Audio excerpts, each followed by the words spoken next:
Chapter 1046. A Test. That gentle voice seemed to resonate with the thoughts deep in Audrey's heart.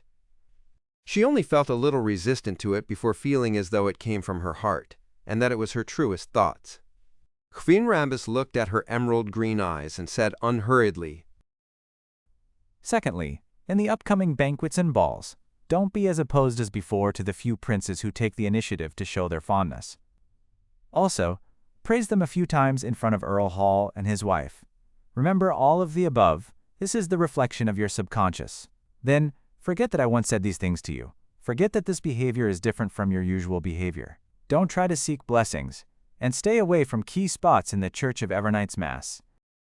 With that said, Klein Moretti retracted his gaze from Audrey's eyes. He turned to cue Annie and the rest, preventing them from being surprised by their mistress's subsequent odd behavior. After dealing with all these things, he disappeared from the carriage without causing a stir. Ring! Another bike passed by the window as Audrey's slightly anxious eyes recovered their luster. She looked at the people on the street coming and going when she suddenly let out a soft exclamation. Then, embarrassed, she turned her head to say to Annie and the rest, I forgot something. I have to visit Glaint first. At this moment, the carriage hadn't left Empress Borough and wasn't too far from Viscount Glaint's residence. The servants like Annie didn't find it strange or become put in a difficult position. They quickly instructed the coachman to turn into another street. This continued until 20 minutes to 10 in the morning. Audrey finally arrived at Phelps Street. She walked into the second floor of the Lowen Charity Bursary Foundation and entered her director's office. Looking at Annie and the others either organizing documents or using the spring water they brought alone to prepare black tea, Audrey brought Susie along to the lounge that was attached to her office. It was as though she wanted to check on her face to determine if she needed her lady's maid to help touch up her makeup. During this process, Audrey glanced at the keyhole and asked Susie in a relaxed manner, Was there anything abnormal with my behavior today? This was a habit that she had only gotten in the past few days. It had only started from the moment Klein Moretti disappeared. She knew that Mr. Fool's angelic blessing wasn't permanent. It could only be sustained for some time, and she wasn't able to determine when Klein Moretti would visit her. When that happens, she wouldn't have the time to pray to Mr. Fool and do the corresponding preparations. Therefore, from her understanding and cautious attitude towards psychology and mysticism, she not only checked her behavior 3 times a day for any abnormalities or for any excessive coincidences, but she also instructed Susie to take note of her condition and be her mirror. This was a precautionary measure of being hypnotized by Klein Moretti and cued without realizing it. Susie sat by the side and thought seriously before saying, Yes. Audrey's smiling expression stiffened. She quickly looked at Susie and waited for her explanation. Susie wriggled her nose and looked around before continuing. You didn't plan on paying a visit to Viscount Glaint when you left the house, but you changed your schedule halfway. You'll inform me of the general schedule ahead of time over the past few days. Also, you said that you would discuss it with me if you decide to suddenly change or add to the schedule. Upon hearing Susie's reply, Audrey's expression turned grave. She still didn't feel that there was anything unusual about this matter, but this situation was extremely abnormal. This made her almost certain. Klein Moretti had been here before, right after she left her house and before she headed for Glaint's residence. The other party had already cued and hypnotized her and removed all traces. However, he didn't exhort a dog, making it feel like everything that it saw was normal.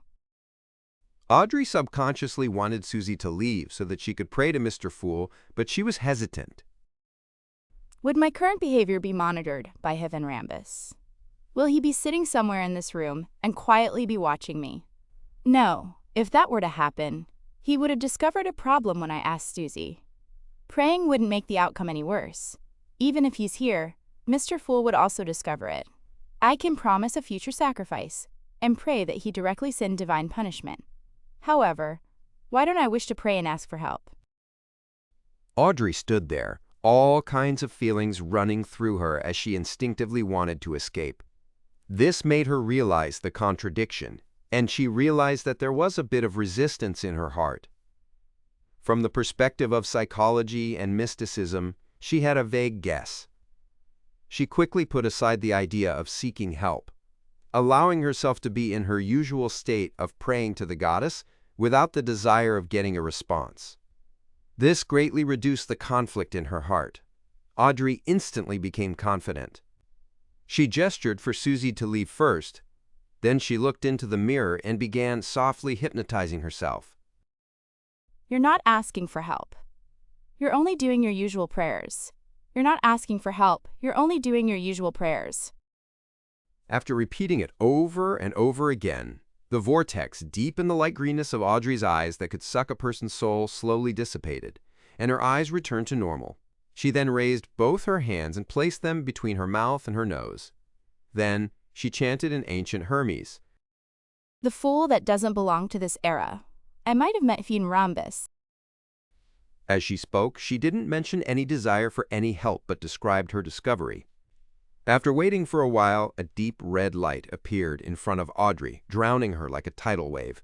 Suddenly, her thoughts became clear, and images flashed across her mind. It was Hyphen Rambus, in his black three-piece suit, who was sitting in a horse carriage, sitting opposite her. It was the elder who had exhorted her with a gentle voice. It was the demigod from the Spectator pathway, whose light blue eyes that seemed to contain infinite wisdom and vortices. At the same time, those words resounded in Audrey's ears again, making her remember everything that had happened. After the crimson glow disappeared, she saw the long bronze table in front of her. Sitting at the seat of honor at the end of the table was a figure shrouded in the grayish-white fog. As emotions of fear, horror, and panic surged through her, she stood up, lifted her skirt, and curtsied to the great existence. Thank you for your blessings, Honorable Mr. Fool. Klein nodded and smiled approvingly. You handled it well. Upon hearing this, Audrey suddenly felt at ease, no longer as nervous as before. She sat down and calmly described what had happened to her. As the fool, there was no way for him to directly discuss things with Miss Justice, analyze it for her, or give suggestions. All he did was smile and say, This is a test of fate. A test?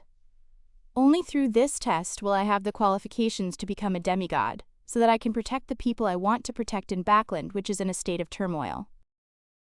Audrey interpreted Mr. Fool's hint and nodded seriously. I understand.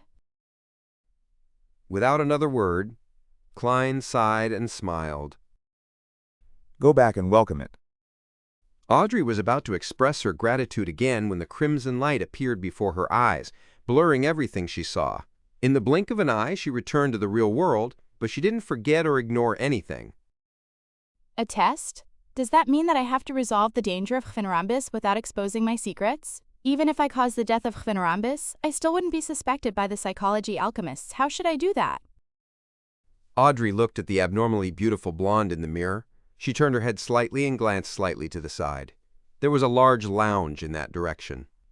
It belonged to the director, who didn't have any responsibilities in the foundation. Just 10 minutes ago, Audrey had seen Mr. Dwayne Dantes inside when she was heading up the stairs. Above the gray fog, Klein's fingers tapped on the edge of the long modeled table as he analyzed what had happened between Miss Justice and Miss Judgment last night. That's not right. Adam had given me the unshadowed crucifix through Miss Judgment and Miss Magician. How could he not know which existence is behind them? What other test needs to be done? Last night, I thought that the investigation of Miss Shio was purely an action from the King's faction, where they only used the help of a mid-sequence beyonder from the psychology alchemists. And for some reason, Adam didn't share any information of the Fool with the King's faction or the demonist sect. After all, he still hopes that I can give him some feedback. But from the looks of it, this probe has Adam involved in it. Otherwise, Hyphen Rambus wouldn't be involved in this matter. Even for the Twilight Hermit Order, a saint is rather precious and important. They wouldn't give one up so easily as a sacrifice. What is Adam trying to test? He is testing to see if Miss Judgment's investigation of Viscount Stratford and her subsequent actions were purely by her own choice, or if it had the will of the Fool involved.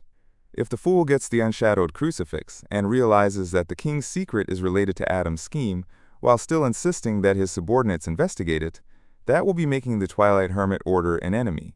And Adam knows that Gehrman Sparrow is a blessed. But with Adam's abilities, there's no need to test out anything. Just sitting next to Misjudgment and listening to her true thoughts will be enough to grasp the actual situation. There's no need to go through so much effort. Unless he has already left Backland, or rather, to avoid certain problems, he doesn't dare enter this big city again and can only investigate it through his subordinates. My warning to Miseriana and the Church of Evernight has taken effect, causing Adam to sense the danger of a divine descent? Probably.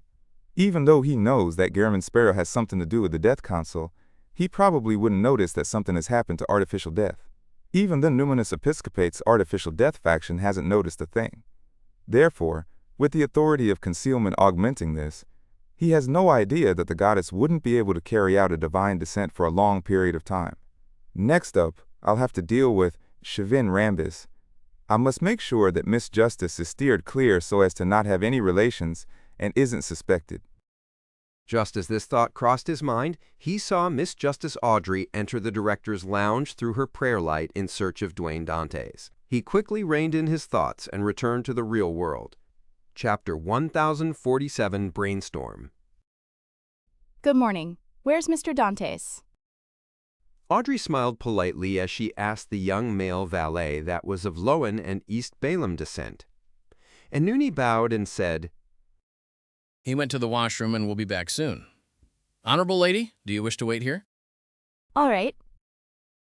Audrey found a single seater and sat down with all sorts of thoughts running through her mind. Frankly speaking, if she only had to deal with Havin Rhombus, she had already come up with a concrete plan. It was to hypnotize herself in advance. When Huvin Rambus came to gather feedback, she would activate the World Gehrman Sparrow's charm without any ill intent. Then, she would work with the crazy adventurer to hunt the demigod. In order to ensure that there aren't any problems, I can also make a request to Ma'am Hermit for help. She's already a demigod and can lurk in the darkness. She can then combine forces with Mr. World at the critical moment. That way, Huvin Rambus likely wouldn't be able to escape. Audrey pursed her lips as she held back from grinding her teeth. As for how the hermit was to come to Backland, she didn't find it problematic. She could rent Lemanos Travels and get Mr. World to record teleport before requesting Mr. Fool to pass it to her. But this way, even if Huvin Rambus didn't manage to escape, the psychology alchemists would have ample reason to suspect that the murderer was the last person the demigod had interacted with, Audrey herself. And this means that there would be countless troubles in the future. Audrey's eyes shifted slightly as she tried hard to calm herself down. At that moment, the white side burned and elegant Dwayne Dantes returned from the washroom. He smiled and greeted the noble lady who was waiting for him. After letting his valet, Anuni, guard the door, this tycoon looked around before finally turning his gaze to Audrey. You seem to have encountered some difficulty. Audrey didn't interpret Mr. World's actions and replied frankly. Yes. She gave a description of what she had encountered and said, What should I do to solve the problem? What she really meant was how she could avoid leaving behind any remnant problems for the future. Klein smiled and said, Why don't you discuss it with the two ladies? That's right. Like Mr. Moon, we can request for a private mini-gathering. Oh, Judgment Shio, the Magician Fours will definitely participate. Apart from them, I can also invite Mr. World, Mr. Hanged Man, Ma'am Hermit, Mr. Moon. I can count him out. Audrey felt excited for some baffling reason. At this moment, she felt as though she wasn't fighting alone. I understand. Audrey nodded with a smile. She then thought of another problem and quickly took the opportunity to ask. Huvin Rambus has made me no longer reject the princes and praise them in front of my parents. What's his motive? Klein thought for a moment and said, Perhaps it's to show some kind of friendliness on the surface. It's to rope in your father and make a hint to the Church of Evernight behind him. Regardless of the king's secret, whether it succeeds or not, He will definitely need at least one Orthodox Church's support so as to reduce the opposing forces. Is that so? Audrey didn't really reject Mr. World's explanation. This was the politics she was familiar with if she stripped off the outer shell that involved beyond her powers. She didn't stay any longer and returned to her own office. After settling her daily affairs, she grasped her afternoon break and prayed to Mr. Fool and applied for a mini-gathering to be convened.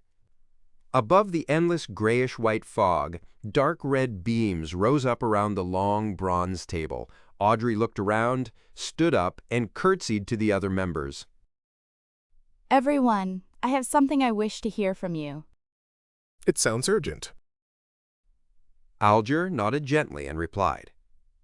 Audrey sat down and said, Yes. She then looked at Gio and Fours. I met Klein Moretti this morning. He hypnotized me to do 2 things for him, and to forget his appearance. Fortunately, I was quite careful and cautious. I quickly discovered something odd, and thanks to Mr. Fool's blessings, I remembered everything. One of the things Klein Moretti asked me to do was to arrange for a meeting with Miss Magician and Miss Judgment, and take the opportunity to hypnotize them. I'll then obtain intel on the instigator for the actions they had recently taken, and also get them to leave Backland as quickly as possible. What Fours was originally worried about Miss Justice's safety, but she never expected things to make one rotation before coming back at her and CO. To think they targeted Miss Audrey. It's really hard to guard against them. She's targeted by a demigod. After a moment of shock, Fours felt more astonished and afraid. She couldn't help but look at her friend and saw Zio sitting calmly, but her hands had unconsciously clenched into fists. Catalea didn't understand something as she frowned and asked, The psychology alchemists, or should I say Vin Rambis, discovered that Miss Judgment and Miss Judgment are members of our tarot club. This was a very serious and crucial matter. Audrey shook her head and said, No, it's only because I know them in the real world. At that moment, she no longer tried to hide her identity from Fours and Shio. In fact, ever since Shio joined the club and obtained the Judgment card, Audrey knew that she would be exposed sooner or later. Through repeated observations, she had confirmed that her 2 friends had already guessed it, but they tacitly didn't expose her. You know them? Catalea asked in surprise as she adjusted her heavy glasses. Audrey nodded. Yes, they were actually recommended by me. Mr. Hanged Man can testify. Didn't we chant Mr. Fool's honorific name because we wanted to save ourselves and get pulled in here? How did it become a recommendation process? Fours looked at Miss Justice blankly before glancing at Shio, her face blank and confused.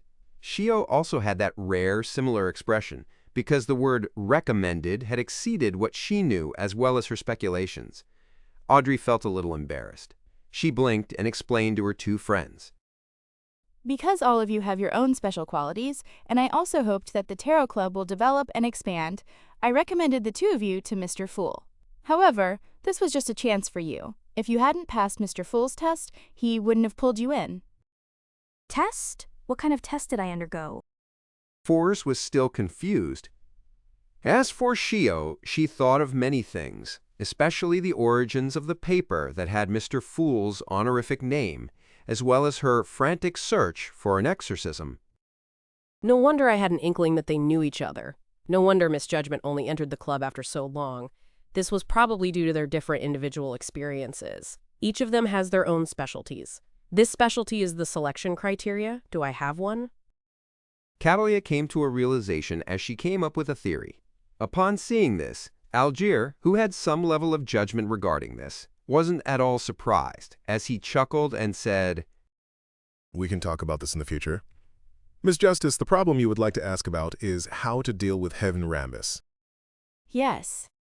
Audrey returned to the topic and asked seriously, If we not only have to deal with Klein Moretti, but a W the psychology alchemist from suspecting me, what should I do? Algier didn't have any experience in dealing with a demigod, so all he could do was rely on his insight that had been built up over the years. He deliberated and said, Lock onto the whereabouts of Hyphen Rambus. Only take action after he has interacted with someone else. How do I lock on to him? Audrey asked the question herself before giving the answer. After getting the answer from Miss Judgment and Miss Magician, I'll wait until Hyphen Rambus leaves after I meet him again. Then I'll recite Mr. Fool's honorific name and ask him to cast his gaze on the demigod. Theoretically, it's possible. My true vision above the gray fog has a radius of nearly 10 kilometers. As long as Hyphen Rambus doesn't know teleport, I can confirm his location and trajectory for a short period of time. Then I can return to the real world and directly teleport over. This will require the help of divination. But the problem is that it requires the Fool to personally intervene. As the world Gairman Sparrow, Klein said in a hoarse voice. Let me remind you of something. Miss Judgment and Miss Magician had mentioned Adam in the real world. The psychology alchemist originated from the ruins of Hermes, who is a member of the Twilight Hermit Order. And Mr. Fool doesn't wish to be at odds with the Twilight Hermit Order because of this matter. Even if we were to do anything, we must try not to let the other party know. This string of words contained a lot of information that made Alger, Catalia, and the rest feel like they were seriously experiencing a literal brainstorm. Shio and Fors were even more shocked. So that organization is called the Twilight Hermit Order. Mr. Fool doesn't want to be its enemy over this matter. Is it because he had just finished collaborating with the Angel of Imagination Adam over the matter of Insa Zangwill? I never expected the psychology alchemist to be related to the Twilight Hermit Order. Wait, Hermes? He's still alive? He's actually a member of the Twilight Hermit Order? The members of this organization are really unimaginably important figures. Alger first glanced at Gairman Sparrow before failing to resist the urge to look at Catalia. He realized that the latter was equally shocked without hiding it. The Twilight Hermit Order. Is this the ancient secret organization that Emperor Roselle joined? Catalia mumbled to herself as if she was seeking confirmation. Gairman Sparrow gave the answer. Yes, Chodi Zatanata, Shamakero. After you return to the real world, it's best if you don't think about matters like this again. You'll easily be detected. If you don't trust yourself, you can get Miss Justice to give you some psychological cues. Chapter 1048, Real and Fake Spy. In the ancient palace above the gray fog, with the world Gairman Sparrow's words coming to an end, no one spoke for a moment. The entire place was silent. The psychology alchemists are cooperating with the king's faction and are investigating CO and I. The founding of the psychology alchemists originated from the discovery of a Hermes ruins, and Hermes is a member of the Twilight Hermit Order. Its leader happens to be Angel of Imagination Adam, and CO and I had mentioned Adam in the real world. We're in the sights of a king of angels. In the world of mysticism, just a slight mistake can result in such dangerous circumstances. Fors's mind was filled with Gairman Sparrow's warnings as she was gripped by horror and panic. Although she had experienced many things in the past, she had never had such a clear realization of the thorny path beyonder's tread. Any mistakes could lead to a terrible consequence. I have to be more cautious in the future. Of course, the premise is that I can survive under the watch of King of Angels Adam.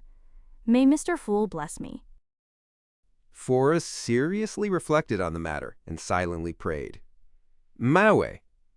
Gio also didn't expect her situation to be so perilous. She didn't expect that something like this would involve a king of angels. She couldn't help but feel horrified and fearful, but she had already decided to sacrifice herself for the truth. She rapidly calmed down, but couldn't help but shoot a glance at the magician, feeling guilty for pulling her good friend into this conundrum. At this point in time, crying and feeling remorse won't solve the problem anymore. All I can do is try my best to keep Fors alive at the critical moment. Fortunately, there's still Mr. Fool's blessings. Zio cast her gaze at Justice Audrey as she thought to herself. Then what should we do next? She had mixed feelings towards Miss Justice's recommendation. On the one hand, she knew that Audrey thought highly of the Tarot Club and had recommended her purely out of good intentions. On the other hand, she felt that she had gained the notice of a secret existence for no good reason. Thankfully, it was Mr. Fool, or she would have died a tragic death long ago. Even her soul wouldn't be able to receive deliverance. Well, I guess it's because I voluntarily chanted Mr. Fool's honorific name that I was dragged into it. There wasn't any coercion. Ultimately, I'm sitting here of my own volition. It has nothing to do with Miss Justice. Also, if it weren't for her recommendation, I might never have such an opportunity to grow stronger to seek out the truth. Shio pursed her lips as she furtively took a deep breath. Justice Audrey knew about the relationship between the Twilight Hermit Order, Hermes, and Adam, so she was the calmest one there. She just never expected that Force and Shio's casual mention of the Angel of Imagination had garnered his attention. This made her have an unprecedented awareness of the horror behind the words "any mention of it will be known." After some deliberation, Audrey looked at the World Gairman Sparrow and tried to interpret his words. Does Mr. Fool mean that he doesn't want to directly make an enemy of the Twilight Hermit Order at the moment? Does that mean that it can be done indirectly? Klein nodded slightly and said, That should be the case.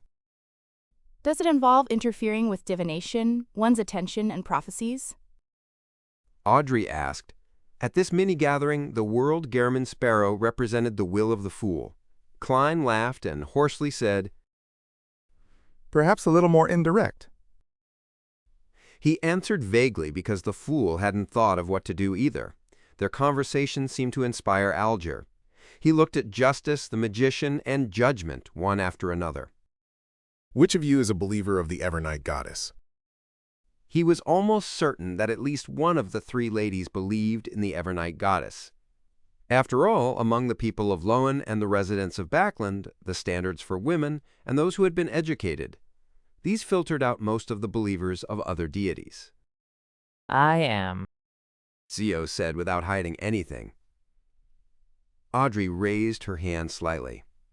Seeing this, Alger nodded slightly. We can try to mislead someone and make it seem like the Church of Evernight did something against Fiend Rambus, not the Tarot Club. As he said this, Alger skillfully changed the pronoun he used to refer to the group.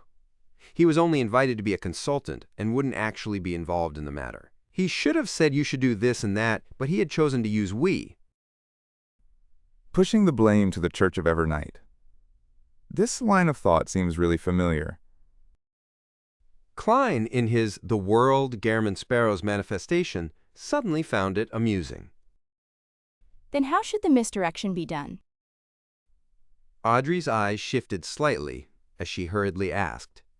Alger looked around and said, Shavin Rambus only hypnotized you to not seek blessings and sit in key spots at the Church of Evernight's Mass where you can be cleansed to a certain degree, but he didn't ask you to avoid the Church of Evernight's Archbishop. You can use this to create an opportunity. Meet the Archbishop. Of course there's no need to say anything. This way, when Schwinn Rambus dies, or vanishes, the psychology alchemists will most probably suspect that the Church of Evernight had detected something wrong with you and had set up a trap. Without waiting for Miss Justice to respond, he looked at Co. After you're hypnotized, but before you leave Backland, head to the nearest Church of the Evernight Goddess and pray seriously. Act like a spy sent by the Church of Evernight to infiltrate the Tarot Club. This will misdirect the psychology alchemists into believing that the matters pertaining to Fiend Rambus were done by the Tarot Club, but was in fact a smokescreen. The true mastermind behind all of this is the Church of Evernight. Acting like a spy in the Tarot Club that was sent by the Church of Evernight. Well, Klein felt a little guilty. He was a genuine blessed of Evernight. And Leonard was a genuine Red Glove. It should be said that the Tarot Club's convener and host, Mr. Fool, also draws the crimson moon on his chest. Klein muttered in amusement and helplessness. As a result, he was also rather inspired. This can only fool typical Beyonders. Without the blessings of Mr. Fool's angel, the higher-ups of the psychology alchemists can easily figure out the truth. Catalea reminded. The Hanged Man replied. So the main point is that we should be indirectly blessed by Mr. Fool. Otherwise, would it be impossible for us to deceive the Spectator Pathway's King of Angels, Adam? Also, Miss Magician and Miss Judgment. When you pray at the Cathedral of the Evernight Goddess, it's best if you pray to Mr. Fool and get his help in extricating yourself from the hypnosis, and not immediately leave Backland. Under such circumstances, Backland is safer than anywhere else. All right. Shio replied seriously. Seeing that the discussion had reached this point, Audrey and the others all looked towards the World German Sparrow, awaiting his response. Klein's thoughts had already taken shape. He deliberated for a moment, then laughed hoarsely. Actually, there are simpler ways to interfere. What methods are there? Audrey's eyes widened as she asked with concern. Klein looked at Miss Justice and pointed at the top of his head. Once even Rambus leaves, bum that hat accessory and trigger the charm I gave you. That feather hat accessory. The hat accessory that can get a so-called response from death. Mr. World hopes to get this existence to disrupt the divination, attention, and prophecy. Audrey's green eyes sparkled as she nodded in thought. I know what to do. When that happens, the response would be the power of concealment. This way, no matter what happens, Adam can only assume that the goddess had interfered, believing that she had blessed the Hall family and has nothing to do with the Tarot Club. I wonder if the goddess will send Ma'am Oriana. That way, finishing off Khfin Rambis will be made very simple. If not, I'll give myself Angel's Embrace ahead of time and use my marionettes which are dead. That will result in a high chance of victory. Klein mumbled inwardly, without saying anything else. Justice Audrey quickly completed her plan, doing so as though she was talking to herself as she spoke to CO and Fours. Visit me on Wednesday afternoon. This way, I'll have a chance to see the Church of Evernights Archbishop in advance. I'll pray to Mr. Fool for him to provide his angelic blessings. That way I won't be hypnotized by Khfin Rambis when I meet him. We'll act once he leaves. Khfin Rambis is a cautious and conservative person. He should continue choosing to meet me on the way to prevent himself from being caught or from falling into a trap. Soon, amidst the discussions of the other members of the Tarot Club, the plan was complete. The World German Sparrow declined Katlia's suggestion of providing help. After all, he couldn't guarantee that powerhouses from the Church of Evernight would be involved. As for the payment, all the spoils would belong to the world, and Audrey would provide him with a free help commission according to his request. On Wednesday afternoon, in Viscount Glaint's residence. After returning to the Turf Club, Audrey, who was wearing a simple white dress shirt and a pair of pants of the same bright leather boots and a black leather jacket that clung to her waist, stood inside the Viscount's study and looked at Zio and Fours. Who got you to investigate Viscount Stratford and pursue the king's secret? Her green eyes were like an ancient pool of water in a deep mountain. It was quiet, deep, and clear, making one unknowingly sink into it. At this moment, Shio and Fours were really hypnotized. The former answered in a daze. It was me. I'm investigating the cause of my father's death. However, I do pray to a particular existence to bless me. Audrey asked a few more questions and received a satisfactory answer. Then, she said with a gentle voice, Leave Backland and leave this place. You don't belong here. All right, you'll wake up when you hear me clap.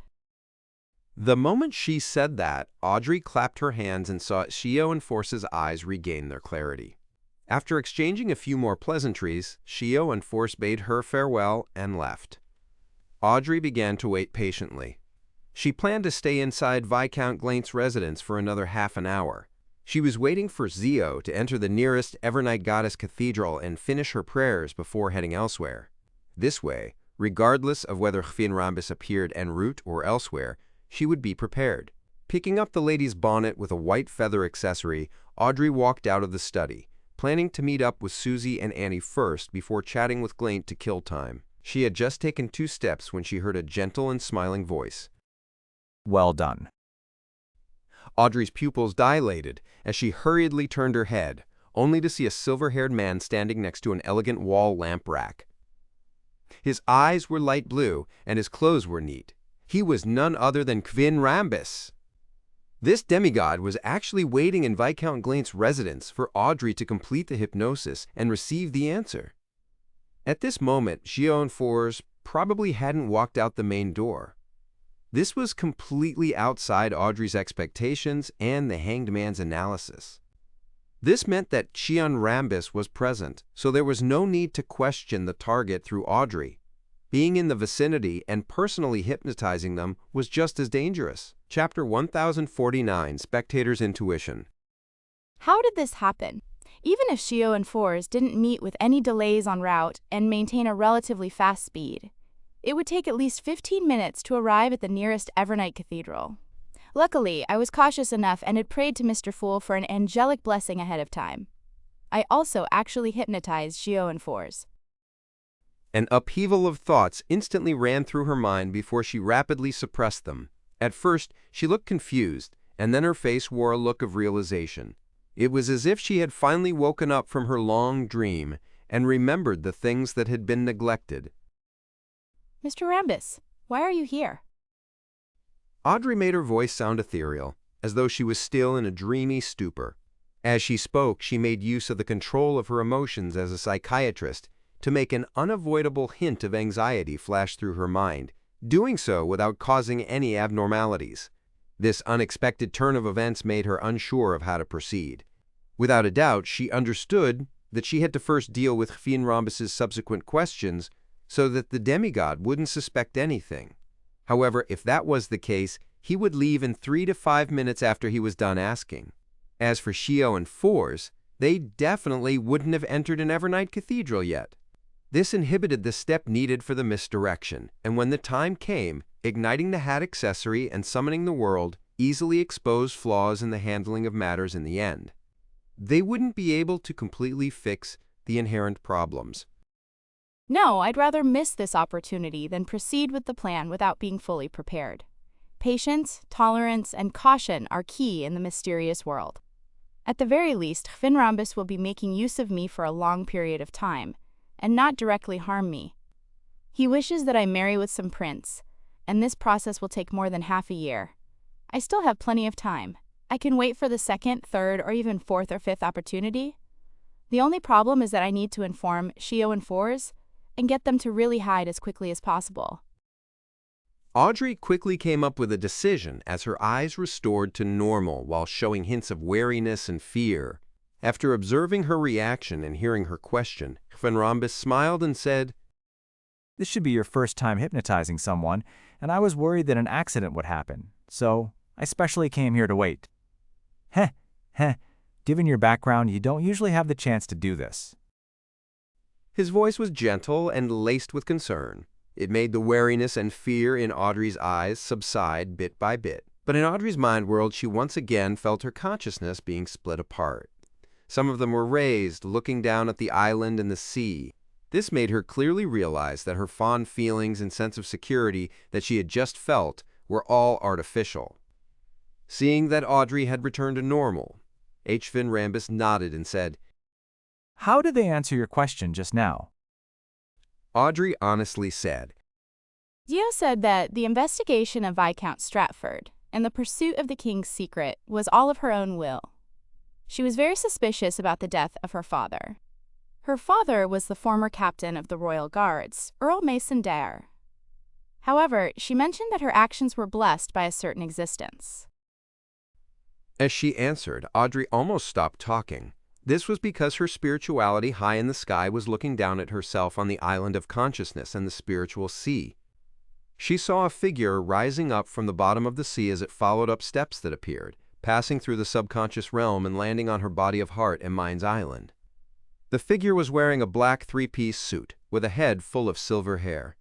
It was another Kvin Rambis. There wasn't a hint of a smile on Kvin Rambis's face. He had an extremely sinister air, and a part of his skin was covered in grayish-white scales. Not only did his eyes turn from pale blue to golden, they also turned vertical, looking like a particular animal. If it weren't for the fact that she had experienced something like this before, just the intense level of nervousness she currently felt might have prevented Audrey from acting as though she hadn't noticed anything while ensuring that she didn't stop speaking or end up stammering. In the real world, Heaven Rambus smiled as he looked at Audrey's pretty face and asked further, Which existence is blessings? Audrey shook her head as the island of consciousness began to change. When this matter was raised, CO and Force became very resistant. There were signs of escaping the hypnosis, so I didn't dare continue asking. Of course, the blessings of a particular existence could be explained as Mr. Fool's attention, and it could also be understood as the goddesses. The lucid Audrey muttered silently under the spiritual sky. Heaven Rambus continued to circle around the questions and asked about the details of the hypnosis. After 2 or 3 minutes, he nodded satisfactorily and said, Not bad. You do have a gift in hypnotizing people. When the recent events come to a close, I will give you the Dreamwalker potion and personally host the ritual for you. Oh yes, don't reject love and marriage too much. You're not even 20 years old, and it's the perfect time to pursue such matters. Your charm is enough to gain everyone's affection and enjoy their attention. Fiend Rambus used an indirect hint and guidance to lower Audrey's resistance towards love and marriage. This detestable guy. Audrey puffed up her cheeks under her spiritual sky and muttered resentfully. She then controlled herself to reveal some shyness and longing. She and Rambus didn't expect to succeed by simply following a logical process. Seeing this, he retracted his invading consciousness and allowed himself to leave the island. He turned around and said, Forget what I just said. They're all spontaneous thoughts from your heart. After I leave this place and disappear from your sight, you'll forget that I was here. Upon hearing this, Audrey under the spiritual sky couldn't help but heave a sigh of relief. This meant that Heaven Rambus was about to leave, even though it had only been 5 minutes since his appearance, making it insufficient for Shio and Forz to enter the nearest Evernight Cathedral. Audrey was still eager for Klein Rambus to leave as soon as possible. To face off a demigod of the Spectator domain was unimaginably stressful. There's still a chance after this. As long as I maintain my consciousness, there will still be a chance. Audrey, don't be depressed. Don't be impatient. Audrey silently consoled herself as she watched Heaven Rambus turn around and walk towards the hall. She didn't relax and didn't breathe. She tried her best to maintain her normal state. Suddenly, Heaven Rambus stopped in his tracks and turned around. He narrowed his pale blue eyes and looked at Audrey. Why were you so scared when you first saw me? I was too surprised at that time, so I didn't manage to hide some of my emotions well. Audrey felt her scalp tingle under her long blonde hair as her thoughts whirled quickly. She asked, puzzled, Really? Isn't this normal? Someone suddenly appeared beside me. A brief shock is inevitable. Heaven Rambus nodded, as if agreeing with this explanation. He sized up Audrey and suddenly said, You used to carry a mystical item that can change one's form with you as an accessory. Why didn't you wear it today? To a spectator, this detail was an abnormality. Oh no, I've been hiding Lie beneath my clothes most of the time. How did he notice that I wasn't wearing it this time? He has secretly read some of my memories that I didn't protect to appear normal. Faced with Heaven Rambus's question, Audrey felt her thoughts stagnant. The reason why she wasn't wearing Lie was simple. She was afraid that this accessory would amplify her emotions, preventing her from being able to completely hide her true thoughts when facing a demigod from the Spectator pathway. This meant that she had predicted that she would meet Klein Rambus today. This was something that shouldn't have happened under normal circumstances. In the blink of an eye, Audrey grabbed onto an idea and smiled blankly. It will amplify my emotions and reduce the success rate of the hypnosis attempt. I removed it in advance to avoid any accidents. Klein Rambus nodded and said, So that's the reason. Just as Audrey was feeling a little relaxed, this Spectator pathway's demigod suddenly narrowed his eyes. If it's just this matter, there's nothing worth suspecting.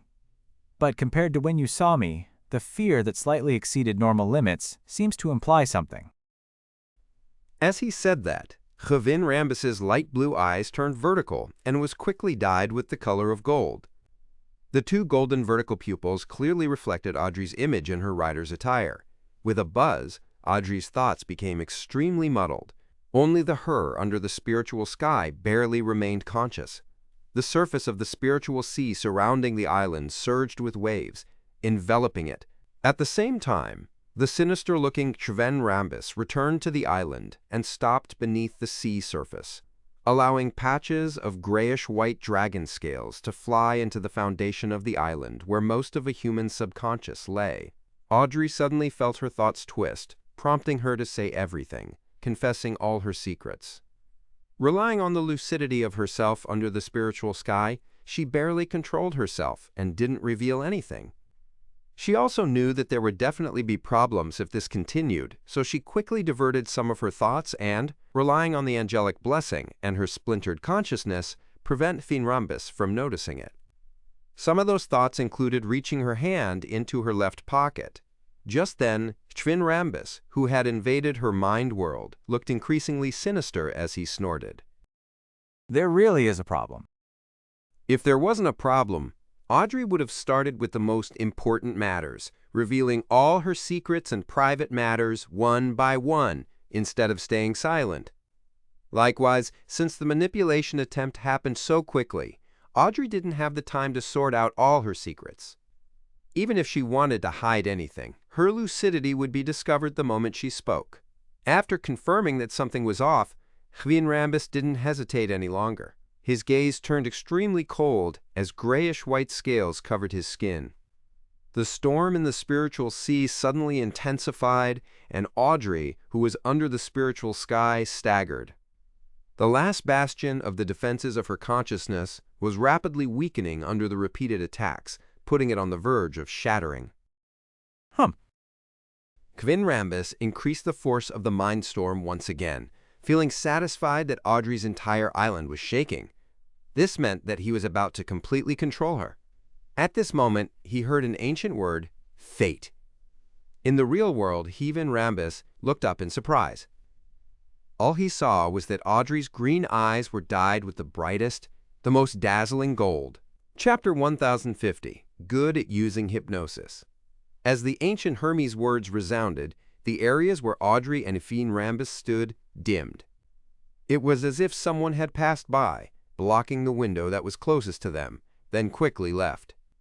By the time the light returned, the island, filled with a terrifying mind storm in the illusory world, had transformed from Audrey's to Klein Moretti's.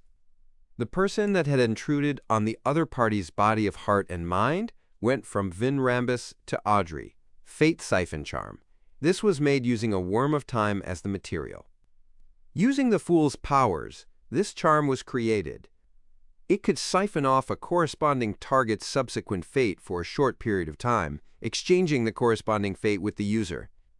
It was the consultation fee Audrey had received from Gehrman Sparrow after she treated Hazel's mental breakdown. With the corresponding charm, she could divert her future of having her consciousness defenses broken and losing control over her thoughts to Klein Moretti.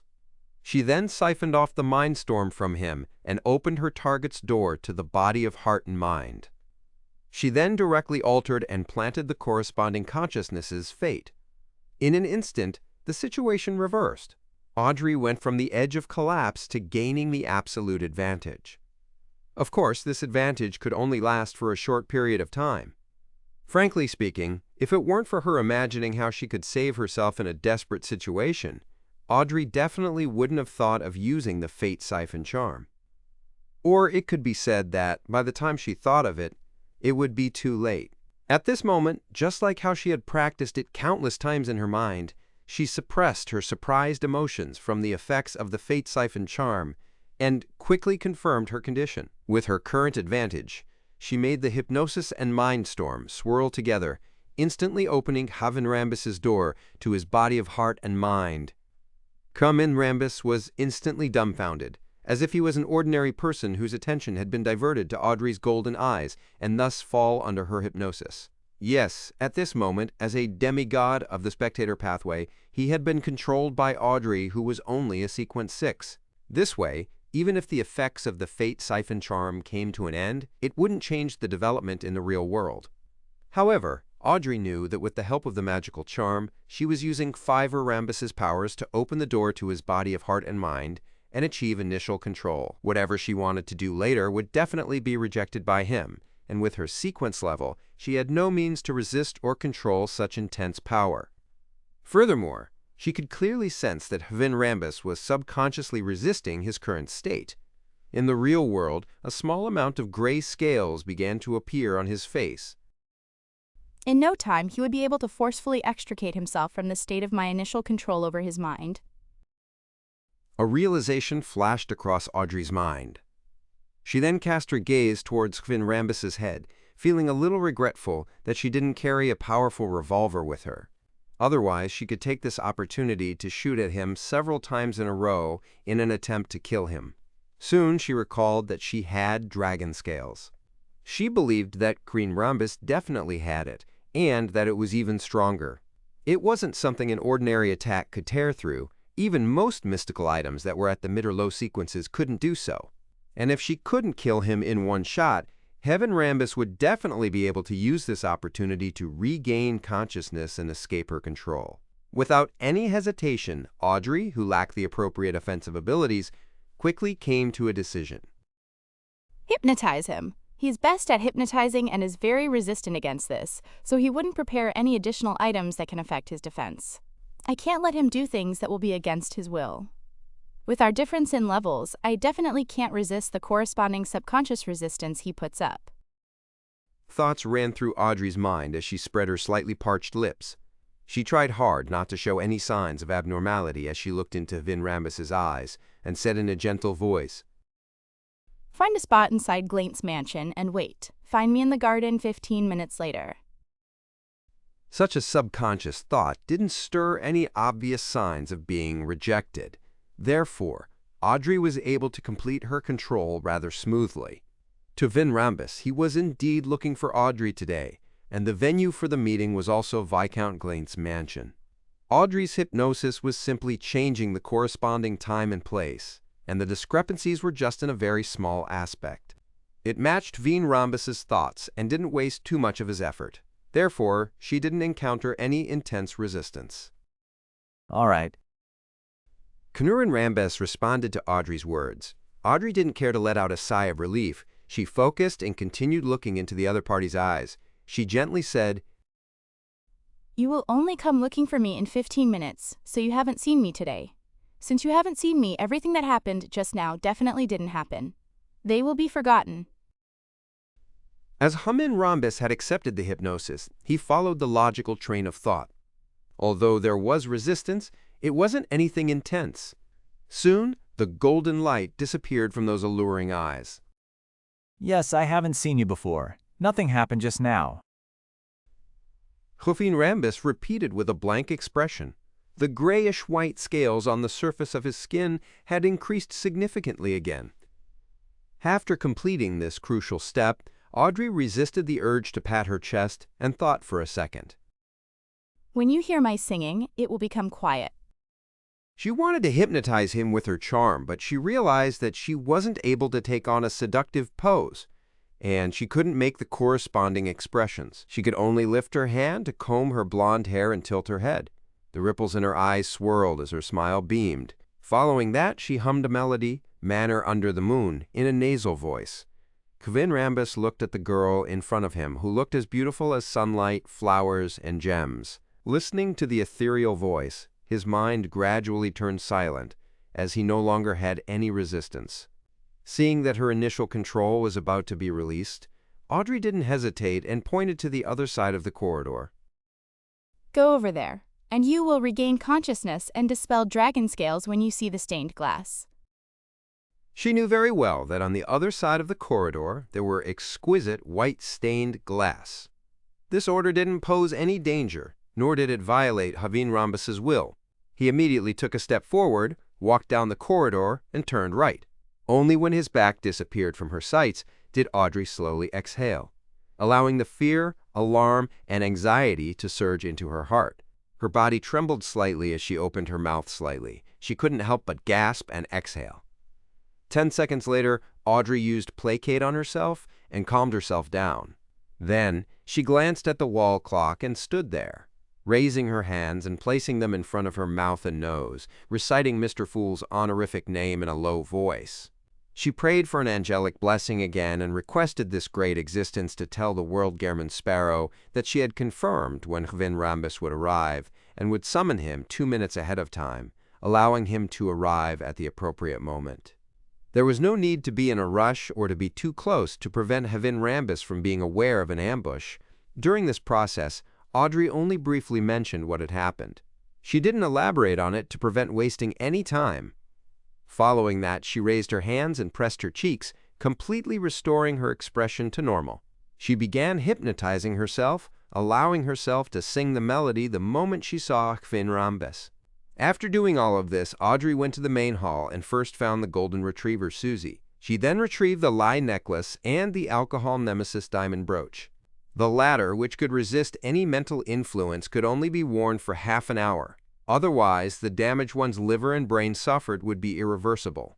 Therefore, Audrey prepared to wear them again after she left Glenn's residence to prevent Hvin Rambis from finding her midway. Susie didn't notice anything amiss with Audrey as she watched her wear the brooch and necklace. After a few minutes, Audrey folded a black fishnet glove into her equestrian pocket and used the excuse of going to the washroom, making a detour to Viscount Glenn's garden. Then, she looked at the large clock hung up on the attached tower, her mind tensing up as she memorized the time. To her, she was afraid that Hvin Rambis wouldn't come, but she was also worried that he might come early or be late.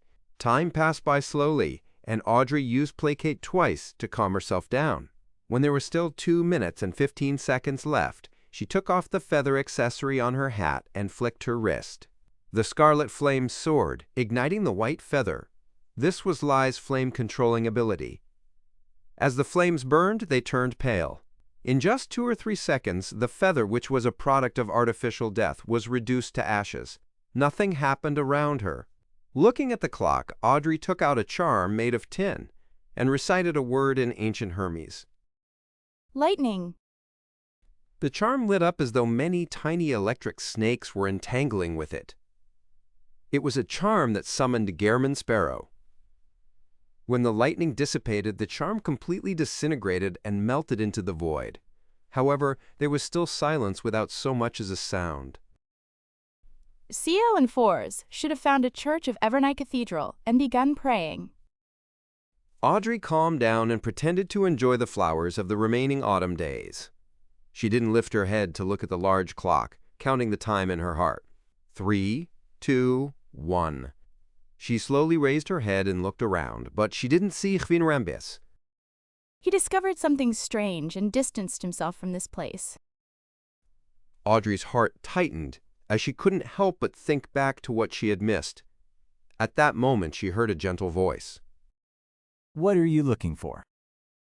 Audrey's pupils dilated.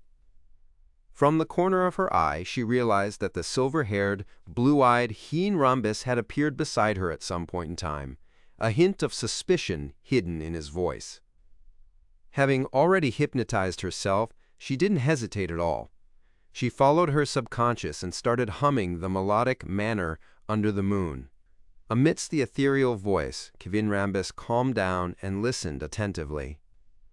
Suddenly he realized that the distance between him and Audrey had become very far, despite them remaining in their respective spots. The dark night enveloped the garden despite it being late in the afternoon. A huge crimson moon rose over the top of the building as a figure stood there, wearing a black trench coat and a half-top hat.